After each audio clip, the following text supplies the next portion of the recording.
بسم الله الرحمن الرحيم الحمد لله رب العالمين والصلاة والسلام على رسول الأمين وعلى آله وأصحابه أجمعين أما بعد يا أيها الذين آمنوا اتقوا الله حق تقاته ولا تموتن إلا وأنتم مسلمون رب اشرح لي صدري ويسر لي أمري واحلل عقدة من لساني يفقهوا قولي آمين رب العالمين. പ്രിയപ്പെട്ട സത്യവിശ്വാസികൾ, വിശുദ്ധ ഖുർആനിലെ യാ അയ്യുഹല്ലദീന ആമനു എന്നാരംഭിക്കുന്ന ആയത്തുകളിൽ അടുത്ത ആയത്ത് സൂറത്തു തൗബയിലെ 119-ാമത്തെ ആയത്താണ്. അഊദു ബില്ലാഹി മിനശ് ശൈത്വാനിർ റജീം. യാ അയ്യുഹല്ലദീന ആമനു തഖുല്ലാഹ വകൂനൂ മഅസ് സാദിഖീൻ. അല്ലാഹു സുബ്ഹാനഹു വ തആല ഈ ആയത്തിൽ പറയുന്നത് യാ അയ്യുഹല്ലദീന ആമനു, വിശ്വാസികളെ, സത്യവിശ്വാസികളെ, തഖുല്ലാഹ്, നിങ്ങൾ അല്ലാഹുവിനെ സൂക്ഷിക്കണം. വകൂനൂ മഅസ് സാദിഖീൻ, നിങ്ങൾ സിദ്ഖുള്ളവരോടൊപ്പം, സത്യസന്ധന്മാരോടൊപ്പം ആയിരിക്കണം ഉണ്ടാകേണ്ടത് എന്ന് പറഞ്ഞു. നമ്മൾ കഴിഞ്ഞ ദർസിൽ പറഞ്ഞു സൂറത്തു തൗബ എന്നതിലെ ഭൂരിഭാഗം ആയത്തുകളും തബൂക്ക് യുദ്ധവുമായി ബന്ധപ്പെട്ടിട്ട് ഇറങ്ങിയ ആയത്തുകളാണ്. ഈ ആയത്തും 119-ാമത്തെ ആയത്തും പരാമർശിക്കുന്നത് അതിന് തൊട്ടു മുമ്പ് ആയത്തിൽ പരാമർശിച്ചിട്ടുള്ള ഒരു കാര്യത്തിനെ തുടർന്നുള്ളതാണ്. തൊട്ടു മുമ്പ് ആയത്തിൽ അല്ലാഹു തആല പറയുന്നത് വഅല സലാസതി അല്ലദീന ഖുല്ലിഫൂ ഹത്താ ഇദാ ളാഖത് അലൈഹിമുൽ അർദ് ബിമാ റഹബത് എന്ന ആയത്ത്. അത് സംഭവം എന്താണെന്ന് വെച്ച് കഴിഞ്ഞാൽ, തബൂക്ക് യുദ്ധത്തിൽ നമ്മൾ കഴിഞ്ഞ ദിവസം പറഞ്ഞു തബൂക്ക് യുദ്ധം ഉണ്ടാകാനുള്ള സാഹചര്യം, അതിന് പുറപ്പെടുമ്പോൾ ഉണ്ടായിരുന്ന ബുദ്ധിമുട്ട്, അങ്ങനെയുള്ള കാര്യങ്ങളൊക്കെ പറഞ്ഞു. ആ കൂട്ടത്തിൽ ധാരാളം മുനാഫിഖീങ്ങൾ തബൂക്ക് യുദ്ധത്തിന് പുറപ്പെട്ടിട്ടില്ല എന്ന് മാത്രമല്ല, ആളുകൾക്കിടയിൽ വലിയ ഫിത്ന ഉണ്ടാക്കുകയും ചെയ്തു. കാരണം നല്ല ചൂടുള്ള സമയത്ത്, വളരെയധികം ഭക്ഷ്യവസ്തുക്കൾക്ക് ക്ഷാമമുള്ള സമയത്ത്, മദീനത്ത് ഈന്തപ്പന കൃഷി വിളവെടുക്കുന്ന സമയത്ത് യുദ്ധത്തിന് പോയി കഴിഞ്ഞാൽ ഉണ്ടാകുന്ന നഷ്ടങ്ങളും ബുദ്ധിമുട്ടുകളും എല്ലാം പറഞ്ഞു പരത്തി ഒരുപാട് ഫിത്നകൾ ഉണ്ടാക്കുകയും ചെയ്തിട്ടുണ്ട്. അതിനു പുറമെ മുനാഫിഖീങ്ങൾ നബി സല്ലല്ലാഹു അലൈഹി വസല്ലം അടുക്കൽ യുദ്ധത്തിന് പോയിട്ട് നബിയും സഹാബാക്കളും പോയി തിരിച്ചു വന്നിട്ട് വരാതിരുന്ന ആളുകളോട്, അതിൽ മുനാഫിഖീങ്ങളുണ്ട്, ആളുകളുണ്ട്, അപ്പോൾ പ്രത്യക്ഷത്തിൽ മുസ്ലിങ്ങളാണ് എല്ലാവരും. അപ്പം എന്താണ് കാരണം എന്നുള്ള ചോദ്യത്തിന് പല മുനാഫിഖീങ്ങൾ പല കാരണങ്ങളും പറഞ്ഞു. ചിലർ പറഞ്ഞു ഞങ്ങൾ വീട്ടിൽ വേറെ ആരുമില്ല, അതുകൊണ്ടാണ് ഞങ്ങൾ വരാൻ പറ്റാത്തത്.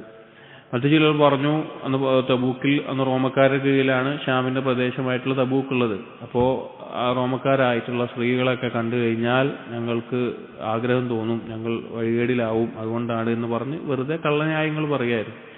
അതുപോലെ ഓരോ ന്യായങ്ങൾ പറഞ്ഞു. ആ കൂട്ടത്തിൽ 3 സഹാബികൾ, അഥവാ ഈമാനുള്ള നിഫാഖൊന്നുമില്ലാത്ത 3 സഹാബികളും തബൂക്ക് യുദ്ധത്തിന് പങ്കെടുക്കാതെ പിന്തിരിഞ്ഞവരിലുണ്ടായിരുന്നു. അവർ പ്രത്യേകിച്ചൊരു കാരണവുമില്ല, അവർ പോവാന്നൊക്കെ വിചാരിച്ചു, പക്ഷെ പിന്നെ പോയില്ല. ആ 3 പേരാണ് കഅബ് ഇബ്നു മാലിക്, വഹിലാൽ ഇബ്നു ഉമയ്യ, വമറാറത്ത് ഇബ്നു റബീഅ റളിയല്ലാഹു അൻഹും അജ്മഈൻ. 3 സഹാബികൾ. അപ്പോൾ ഓരോ മുനാഫിഖീങ്ങൾ അവർക്ക് ഓരോ ന്യായങ്ങൾ പറഞ്ഞു. റസൂലുള്ളാഹി സ്വല്ലല്ലാഹു അലൈഹി വസല്ലം അവരുടെ ആ ന്യായങ്ങളൊക്കെ കേട്ട് അവരെ പിരിച്ചുവിട്ടു. അപ്പോൾ ബാഹ്യമായിട്ടുള്ള നിലക്കാണ് നബി സല്ലല്ലാഹു അലൈഹി വസല്ലം പരിഗണിച്ചിട്ടുള്ളൂ. പക്ഷേ പലർക്കും അറിയാം, നബി സല്ലല്ലാഹു അലൈഹി വസല്ലമക്ക് അറിയാം, പല സഹാബികൾക്ക് അറിയാം, അവർ പറയുന്ന കളവാണ്, ഒരു നിഫാഖിന്റെ ആളുകളാണെന്ന് അറിയാം. എന്നിട്ടും ബാഹ്യമായി പറഞ്ഞതിന്റെ അടിസ്ഥാനത്തിൽ ഒഴിവ് നൽകി. പക്ഷേ കഅബ് ഇബ്നു മാലിക്, അതുപോലെ ഹിലാൽ ഇബ്നു ഉമയ്യ, മറാറത്ത് ഇബ്നു റബീഅ എന്നിവരോട് ചോദിച്ചപ്പോൾ അവർ പറഞ്ഞു ഞങ്ങൾക്ക് പ്രത്യേകിച്ചൊരു കാരണമില്ല, ഞങ്ങളുടെ ഭാഗത്ത് തെറ്റുപറ്റിയതാണ്, ഞങ്ങൾ വരാതിരുന്നതാണ്. അവർക്ക് എന്തെങ്കിലും ഒരു കാരണം പറയാമായിരുന്നു, പക്ഷെ ഒരു കാരണം പറഞ്ഞില്ല. അവർ പ്രത്യേകിച്ചൊരു കാരണമില്ല എന്നുള്ളതിൽ ഇഅ്തിറാഫ് ചെയ്തു, അത് സമ്മതിച്ചു കൊടുത്തു.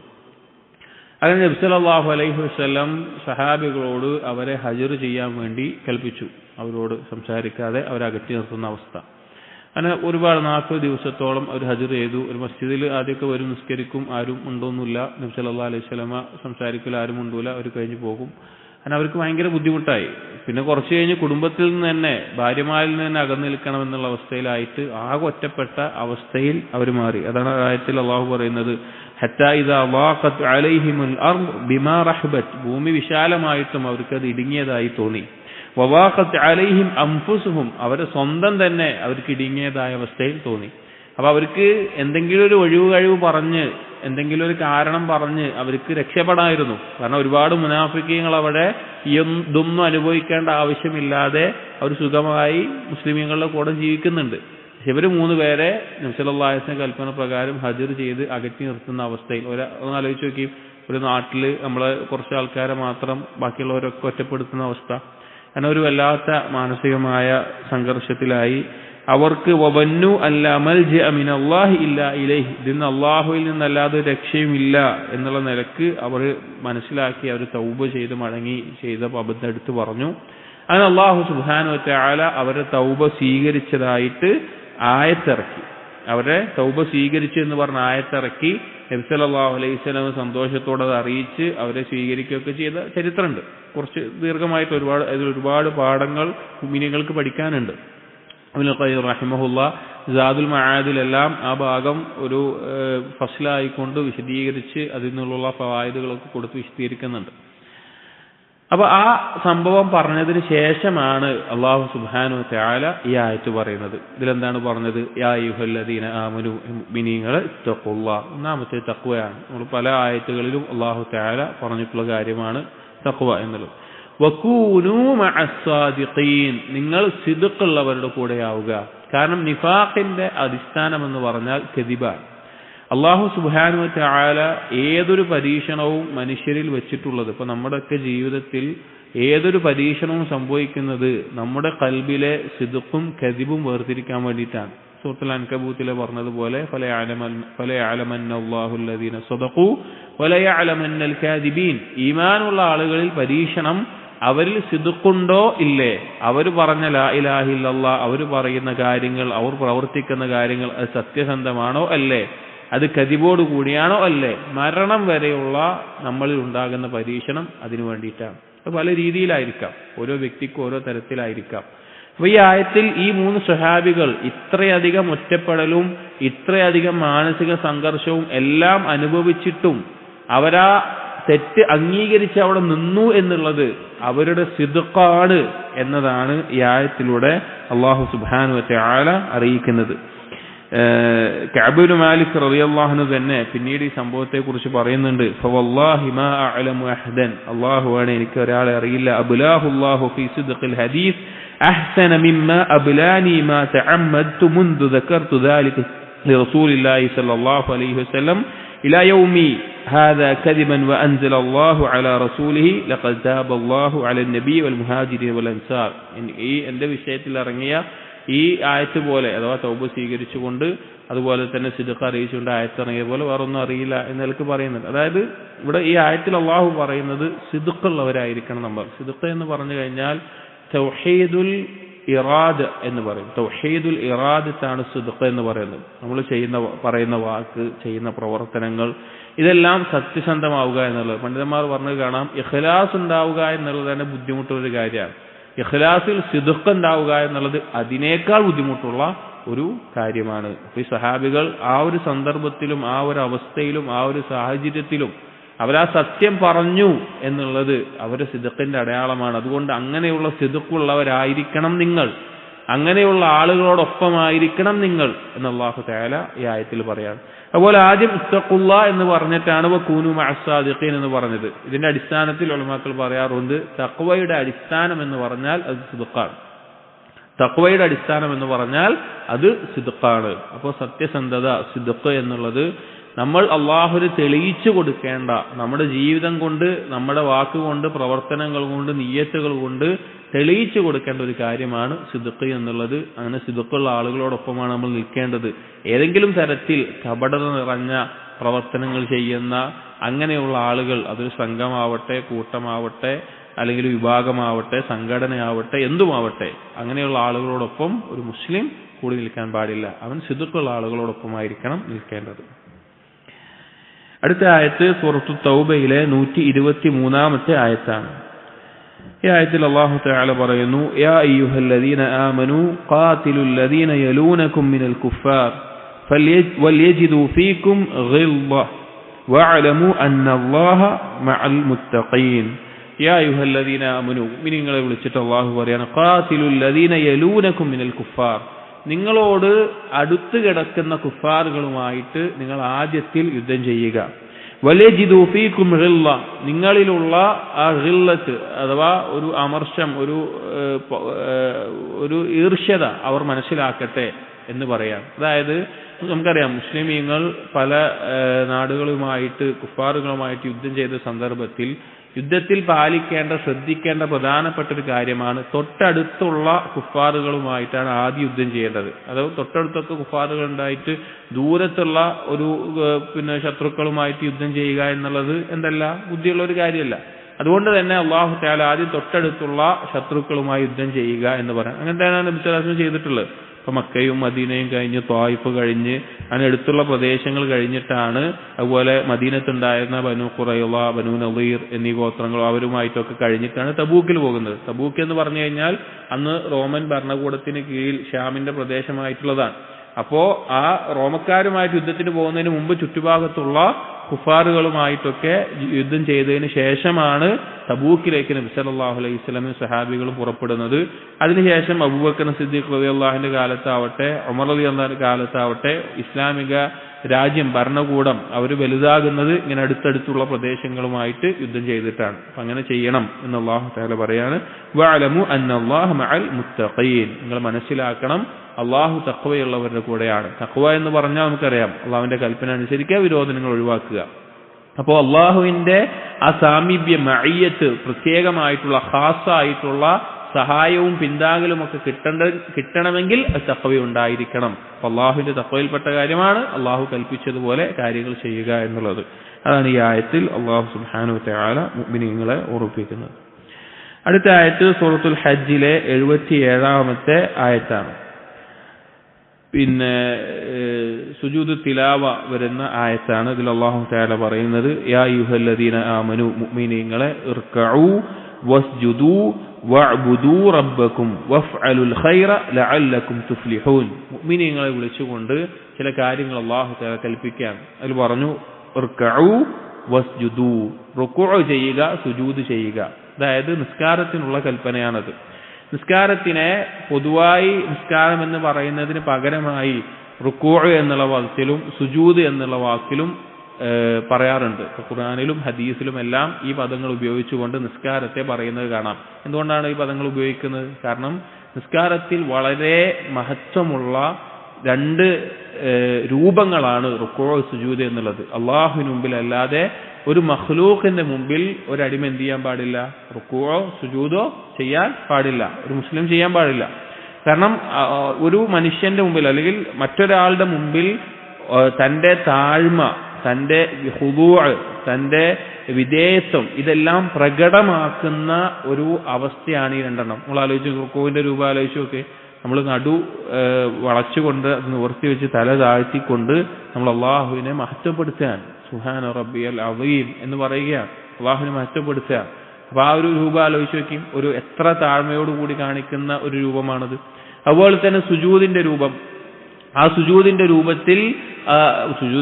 രൂപത്തിന്റെ ഫضില് പറയേണ്ടതില്ല. നമുക്ക് ഒരു ദർശനെ ആ വിഷയത്തിൽ പറയാൻ മാത്രമുള്ള ഹദീസുകളും അതുപോലെ തന്നെ അതിന്റെ മഹത്വങ്ങളും അറിയിക്കുന്ന ധാരാളം കാര്യങ്ങളുണ്ട്.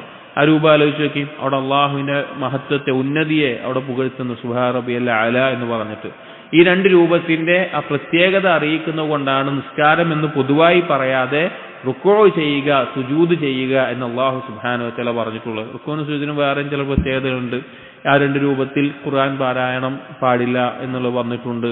അതുപോലെ തന്നെ റുകൂഇന്റെയും സുജൂദിന്റെയും സമയത്ത് ഇപ്പോൾ ഒരു അടിമ നിസ്കരിക്കാൻ നിൽക്കുമ്പോൾ അവന്റെ മുതുകിലായിക്കൊണ്ട് അവന്റെ പാവങ്ങൾ ഏറ്റി നിൽക്കുന്ന അവസ്ഥയിലായിരിക്കും. റുകൂഇലും സുജൂദിലായിരിക്കുന്ന സമയത്ത് അതെല്ലാം പൊഴിഞ്ഞു പോകുന്ന അവസ്ഥ. അങ്ങനെ ധാരാളം പ്രത്യേകതയുള്ള രൂപങ്ങളാണ്. അപ്പൊ നിസ്കാരത്തിനുള്ള കൽപ്പനയാണത് പൊതുവായിട്ട്, പക്ഷെ റുകൂഉം സുജൂദും പ്രത്യേകം എടുത്തു പറഞ്ഞു എന്ന് മാത്രം. വഅ്ബുദൂ റബ്ബക്കും, അപ്പോൾ ഒരു ഇബാദത്തിന്റെ രൂപത്തെ പറഞ്ഞിട്ട് പിന്നെ ആമായിട്ടൊരു കാര്യം പറയാൻ, നിങ്ങൾ നിങ്ങളുടെ റബ്ബിനെ ഇബാദത്ത് ചെയ്യുക. അതാണ് നമ്മുടെ ജീവിത ലക്ഷ്യം. ഇപ്പോൾ പലപ്പോഴും ചില ആളുകൾക്കൊക്കെ തോന്നും, നമ്മളിപ്പോൾ എത്ര കാലം ഇപ്പം ഇങ്ങനെ ഇബാദത്ത് ചെയ്യുക, എത്ര കാലം ഇപ്പം നിസ്കരിക്കുക, എത്ര കാലം ഇപ്പം ഇങ്ങനെ ചെയ്യുക. സത്യത്തിൽ ഇപ്പം നമ്മളൊരു ജോലിക്ക് കയറി വിചാരിക്കുക, ആ ജോലി രാവിലെ 8 മണി മുതൽ 5 മണി വരെ അവിടെ എന്താണോ ജോലി അത് നമ്മൾ കൃത്യമായി ചെയ്യും. നമുക്ക് എന്താണ് ആ സമയത്ത് അവിടെ ജോലി കഴിഞ്ഞാൽ നമുക്ക് ഒരു മാസം അവസാനം നമുക്ക് ശമ്പളം കിട്ടും, അതിനുള്ള പ്രതിഫലം കിട്ടും, അതിന് വേണ്ടിയിട്ടാണ് പണിയെടുക്കുന്നത്. അപ്പൊ നമ്മൾ ദുനിയാവിൽ വന്നിട്ടുള്ളത് തന്നെ അള്ളാഹുവിനെ ഇബാദത്ത് ചെയ്യാനാണ്, വേറെ പണിയൊന്നും നമുക്കില്ല. നമ്മൾ ദുനിയാവിൽ അള്ളാഹു നമ്മെ സൃഷ്ടിച്ചിട്ടുള്ളത് ഇബാദത്ത് ചെയ്യാനാണ്. നമ്മൾ ജനിച്ച സമയമാണ് രാവിലെ 8 മണി എന്ന് കൂട്ടിക്കഴിഞ്ഞാൽ മരിക്കുന്ന സമയമാണ് വൈകുന്നേരം 5 മണി, ഒരു ദിവസത്തിന്റെ കണക്ക് നോക്കുകയാണെങ്കിൽ. അതിനുശേഷം നമുക്ക് പ്രതിഫലമാണുള്ളത്. അപ്പോ നമ്മളെ സൃഷ്ടിച്ച ആ സൃഷ്ടിപ്പിന്റെ ലക്ഷ്യം പൂർത്തീകരിക്കാതെ നമുക്കൊരു വേറെ വഴിയില്ല. നമ്മൾ വേറെ എന്ത് ചെയ്യാൻ അവിടെ? ഇപ്പൊ നമ്മുടെ ഒരു കടയിൽ ഒരാൾ ജോലിക്കാരനെ വെച്ചിട്ട് അവന്റെ പണി ഇന്നതാ പറഞ്ഞു കൊടുത്തിട്ട് അവൻ ആ പണി എടുക്കാതെ വേറെ എന്തെങ്കിലും ചെയ്ത് എന്തായിരിക്കും അവസ്ഥ? അപ്പൊ നമ്മളെ സൃഷ്ടിച്ചത് ഇതിനു വേണ്ടിയിട്ടാണ്. ഇതിൽ നിന്ന് പുറത്ത് കടന്നിട്ട് ഒന്നും ചെയ്യാനില്ല. വഅബ്ദു റബ്ബക്കും, നിങ്ങൾ റബ്ബിനെ ഇബാദത്ത് ചെയ്യുക എന്ന് പറഞ്ഞു. എന്നിട്ട് പറഞ്ഞു വഫ്അലുൽ ഖൈറ, ഖൈർ ചെയ്യുക, ഖൈറായിട്ടുള്ള നന്മയായിട്ടുള്ള കാര്യങ്ങൾ നിങ്ങൾ ചെയ്യുക. അഥവാ ഖുർആനിലും ഹദീസിലൂടെയും പഠിപ്പിച്ചിട്ടുള്ള നന്മയായിട്ടുള്ള കാര്യങ്ങൾ നിങ്ങൾ പ്രവർത്തിക്കുക. ലഅല്ലക്കും തുഫ്ലിഹൂൻ, നിങ്ങൾ വിജയിച്ചേക്കാം, വിജയികളാവാൻ, വിജയം ലഭിക്കാൻ ആവശ്യമായിട്ടുള്ള കാര്യങ്ങളാണത്. അപ്പോൾ ഇതിൽ ഇബാദത്തുകൾ ശ്രേഷ്ഠമായിട്ടുള്ള നിസ്കാരത്തിന്റെ പ്രത്യേകത പറഞ്ഞു. അതുപോലെ ഇബാദത്തിന്റെ പൊതുവായിട്ട് പറഞ്ഞു. നന്മകൾ ചെയ്യാനുള്ള കൽപ്പനയും വന്നു. അടുത്ത ആയത്ത് സൂറത്തു നൂറിലെ 21-ാമത്തെ ആയത്താണ്.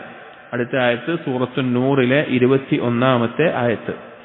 യാ അയ്യുഹല്ലദീന ആമനു, മുഅ്മിനീങ്ങളെ, ലാ തത്തബിഉ ഖുതുവാതിശ് ശൈത്താൻ, പിശാചിന്റെ കാലടിപ്പാടുകളെ നിങ്ങൾ പിൻപറ്റരുത്. വമൻ യത്തബിഉ ഖുതുവാതിശ് ശൈത്താൻ, പിശാചിന്റെ ആ ഖുതുവാത്തുകൾ ആരാണോ പിൻപറ്റുന്നത്, ഫഇന്നഹു യഅ്മുറു ബിൽ ഫഹ്ശാഇ വൽ മുൻകർ, അവൻ കൽപ്പിക്കുന്നത് ഫഹ്ശ, മ്ലേച്ഛമായിട്ടുള്ള കാര്യങ്ങളും, മുൻകർ, തെമ്മാടിത്തരങ്ങളും, അങ്ങനെയുള്ള കാര്യങ്ങളാണ്. വലൗലാ ഫദ്ലുല്ലാഹി അലൈക്കും വറഹ്മതുഹു, അല്ലാഹുവിന്റെ ഫദ്ലും റഹ്മത്തും ഇല്ലായിരുന്നുവെങ്കിൽ മാ സകാ മിൻകും മിൻ അഹദിൻ അബദ, നിങ്ങളിൽ ഒരാളും തന്നെ തസ്കിയത്ത് നേടുകയില്ല, നന്നാവുകയില്ല. വലാകിന്ന അല്ലാഹു യുസക്കി മൻ യശാ, പക്ഷേ അല്ലാഹു സുബ്ഹാനഹു വ തആല അവൻ ഉദ്ദേശിക്കുന്നവരെ ശുദ്ധീകരിക്കുന്നു. വല്ലാഹു സമീഉൻ അലീം, അല്ലാഹു എല്ലാം കേൾക്കുന്നവനും അറിയുന്നവനുമാണ്. ഇവിടെ സൂറത്തു നൂറിലെ 2-3 ആയത്തുകൾ കൂടിയും യാ അയ്യുഹല്ലദീന ആമനു തുടങ്ങി വരുന്നുണ്ട്. സൂറത്തു നൂറിന് ചില പ്രത്യേകതകളുണ്ട്. ആ സൂറത്തിൽ പ്രധാനമായും മുഅ്മിനീങ്ങളോടുള്ള കൽപ്പനകൾ, അതിലെ അധ്യാപനങ്ങൾ എന്ന് പറഞ്ഞാൽ ഏതൊരു മനുഷ്യനും ചെറിയ രീതിയിലെങ്കിലും ഒരു അംശം പറ്റേണ്ടി വരുന്ന വ്യഭിചാരം എന്നുള്ള തിന്മയിലേക്ക് നയിക്കുന്ന വാക്കിനെയും പ്രവർത്തനത്തിനെയും നോട്ടത്തിനെയും സാഹചര്യങ്ങളെയും എല്ലാം തടയുകയും അങ്ങനെ അതിലേക്ക് എത്തിച്ചേരുന്നവർക്കുള്ള താക്കീതും ശിക്ഷയും അതിൽ നിന്ന് രക്ഷപ്പെടാനുള്ള മാർഗങ്ങളും എല്ലാം പഠിപ്പിക്കുന്ന, അങ്ങനെ യഥാർത്ഥത്തിൽ അള്ളാഹുവിന്റെ പ്രകാശം ഒരാളുടെ ഖൽബിലേക്ക് നിറയാൻ കാരണമാകുന്ന കാര്യങ്ങളാണ് ഈ സൂറത്ത് നൂറിൽ പഠിപ്പിക്കുന്നത്. ഇതിൽ ആദ്യ ഭാഗത്ത് തന്നെ ആയിഷ റളിയല്ലാഹു അൻഹയുടെ മേലെ ആരോപിക്കപ്പെട്ട കള്ള ആരോപണത്തിന്റെ വിഷയത്തിൽ അതുമായി ബന്ധപ്പെട്ടിട്ടുള്ള കാര്യങ്ങൾ ചർച്ച ചെയ്യുന്നിടത്ത് മുഅ്മിനീങ്ങൾക്കിടയിൽ, മുസ്ലിമീങ്ങൾക്കിടയിൽ ഇതുപോലെയുള്ള മ്ലേച്ഛമായിട്ടുള്ള കാര്യങ്ങൾ പ്രചരിക്കാൻ കാരണമായ അല്ലെങ്കിൽ അതിനെ പറഞ്ഞു പരത്തിയിട്ടുള്ള ഒരു സാഹചര്യം എല്ലാം പറഞ്ഞിട്ട് തൊട്ടുമുമ്പുള്ള ആയത്തുകൾ അതിന്റെ ഗൗരവം പറയുകയും അതവർ അന്വേഷിക്കാതെ ചെയ്ത് ശരിയല്ല, അതിനുള്ള ശിക്ഷ എല്ലാം പറഞ്ഞു. സൂറത്തിൽ മുഴുവൻ ഭാഗത്തും ഈ ഒരു കാര്യത്തിൽ നിന്ന് രക്ഷപ്പെടാനുള്ളതാണ് മാർഗങ്ങളാണ് പറയുന്നത്. അങ്ങനെ അതെല്ലാം പറഞ്ഞിട്ടാണ് അല്ലാഹു സുബ്ഹാനഹു വ തആല ഇവിടെ പറയുന്നത് യാ അയ്യുഹല്ലദീന ആമനു, മുഅ്മിനീങ്ങളെ, ലാ തത്തബിഉ ഖുതുവാതിശ് ശൈത്താൻ, പിശാചിന്റെ കാലടിപ്പാടുകൾ അഥവാ ഒരു വഴിയിലേക്ക് എത്തിക്കുന്ന അല്ലെങ്കിൽ ഒരു കെണിയിലേക്ക് എത്തിക്കുന്ന ആ ഒരു വഴി തെളിയിക്കുന്നത് പോലും നിങ്ങൾ പിൻപറ്റരുത്. ഇത് തൊട്ടുമ്പോൾ ആയത്തിൽ പറയുന്നതാണ്, ക്ലേശമായ വാർത്തകൾ മുസ്ലിമീങ്ങൾക്കിടയിൽ പ്രചരിപ്പിക്കുന്ന അവസ്ഥ ഉണ്ടാകരുത് എന്ന് പറഞ്ഞിട്ടാണ് ഈ കാര്യം പറയുന്നത്. അപ്പൊ ഇതുപോലെയുള്ള മ്ലേച്ഛതകൾ അഥവാ വ്യഭിചാരവുമായി ബന്ധപ്പെട്ടിട്ടുള്ള ഹറാമായ രീതിയിലുള്ള സംസാരങ്ങളാവട്ടെ, അതിന്റെ കാര്യങ്ങളാവട്ടെ, അതിൽ മുഴുകുക, അത് പ്രചരിപ്പിക്കുക, അത് ആളുകളോട് പറയുക, അത് കേൾക്കുക, അങ്ങനെയുള്ള കാര്യങ്ങളൊക്കെ പിശാചിന്റെ കാലടിപ്പാട് പിൻപറ്റുന്നത് എല്ലാ രീതിയിലും, ഇപ്പോൾ വാക്കായാലും പ്രവർത്തനമായാലും കൽബായാലും എല്ലാം ബാധകമാണ്. എല്ലാ പാപത്തിനും പൊതുവായി ബാധകമാണ്. പക്ഷേ ഈ സൂറത്തിന്റെ ആ സിയാഖിൽ, ആ ഒരു സാഹചര്യത്തിൽ വരുന്നത് ഈ ഒരു ഉദ്ദേശത്തിലാണ്. അത് നിങ്ങളെ വലിയൊരു അബദ്ധത എത്തിക്കുക. ഇപ്പോൾ വ്യഭിചാരത്തിനെ കുറിച്ച് അതുപോലുള്ള കാര്യങ്ങളെ കുറിച്ച് കൂടുതൽ സംസാരിക്കുന്ന, അതിൽ മുഴുകുന്ന ആളുകൾ അവർ തൊട്ടടുത്തത് ആ പ്രവർത്തനത്തിലേക്ക്, അതുപോലെ ഹറാമായ കാര്യങ്ങളിലേക്ക് എത്തിച്ചേരാനുള്ള സാഹചര്യം എളുപ്പമാവും.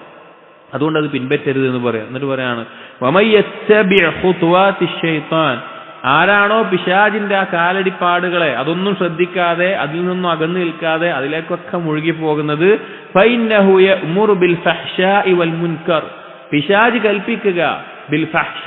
ഫഹ്ശ എന്നുള്ള പദം ഖുർആനിൽ ഒരു സന്ദർഭത്തിൽ ഒഴികെ ബാക്കി എല്ലാ സന്ദർഭത്തിലും അതുകൊണ്ട് ഉദ്ദേശിക്കുന്നത് സിനയാണ്, വ്യഭിചാരമാണ്. സൂറത്തുൽ ബഖറയിലെ 268 എന്നാണ് എൻ്റെ ഓർമ്മ. അശ്ശൈത്താനു യഅദുകുമുൽ ഫഖർ വയഅ്മുറുക്കും ബിൽ ഫഹ്ശാ എന്നുള്ള ആയത്തിൽ ഫഹ്ശാ കൊണ്ട് ബുഖ്ൽ പിശുക്കാണ് ഉദ്ദേശിക്കുന്നത്.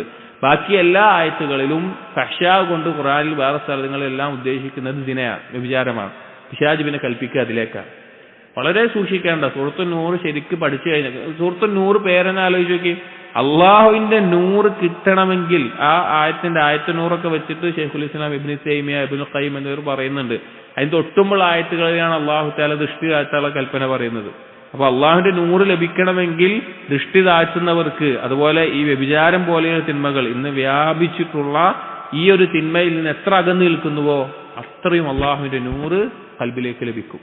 അതിനുള്ള എല്ലാ രീതിയിലുള്ള സംരക്ഷണമാണ് ഈ സൂറത്തിൽ. ഇനി കുറച്ച് കഴിഞ്ഞ അടുത്ത ആയത്തുകളിൽ അനുവാദം ചോദിക്കുന്നത്, വീട്ടിലേക്ക് കയറുമ്പോൾ അനുവാദം ചോദിക്കുന്നത്, സലാം പറയുന്നത്, അതുപോലെ വിവാഹത്തിനുള്ള പ്രോത്സാഹനം, അതുപോലുള്ള കാര്യങ്ങളൊക്കെ എന്തിനാ? ഈ ഒരു തിന്മയെ ഭയപ്പെട്ടിട്ടാണ്. വീട്ടിൽ അനുവാദം ചോദിക്കുന്ന കാര്യം എന്തിനാ ഉണ്ടാക്കിയത്? ദൃഷ്ടി ഹറാമിലേക്ക് പോകരുതെന്നുള്ളതുകൊണ്ടാണ്.